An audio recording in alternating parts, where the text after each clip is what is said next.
मिरुशाली यादव सारंग। या बुलेटिनमध्ये आपण बातम्या विस्ताराने पाहणार आहोत। बारामतीमधून न लढण्याचे उपमुख्यमंत्री अजित पवारांचे संकेत आहेत। बारामतीमध्ये मी जो उमेदवार देईन त्या उमेदवाराचं काम करावं असं अजित पवारांनी म्हटलंय। विधानसभेला आमच्या कुटुंबातील जास्त सदस्य फिरताना दिसणार नाहीत असं अजित पवारांनी म्हटलेलं आहे। तर अजित पवार लोकसभेची पुनरावृत्ती करणार का?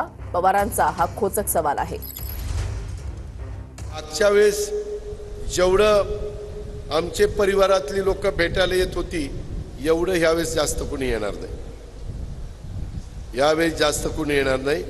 उलट माझ्या म्हणजे मी जो उमेदवार देणार आहे त्या उमेदवाराच्याच कामाच्या करता सुरेश त्याच पद्धतीनं त्यांचंच काम आमच्यातले बरेच जण त्या बाबतीमध्ये करणार आहेत। ते तुम्हालाच सगळ्यांना पाहायला मिळेल। वडिलांचं जेवढं लेकीवर प्रेम असतं तेवढं प्रेम कुणीच लेकीवर करू शकत नाही।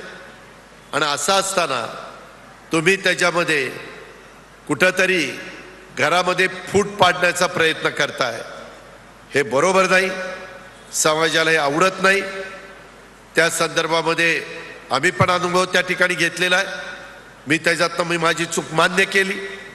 त्यांनी असंही स्टेटमेंट केलं होतं की आम्ही जी चूक केली लोकसभेला घरातून बाहेर पडलो आणि माझ्याच कुटुंबाच्या विरोधात मी लढलो, ती गोष्ट चुकीची होती आणि ती कुणी त्याची पुनरावृत्ती करू नये। त्यांनी पुनरावृत्ती करू नये असं त्यांचं मत आहे। ते अजून पुनरावृत्ती करणार आहेत त्यांची तिथे गेल्या मग कोंडी झाली असं वाटतं का? मला माहित नाही।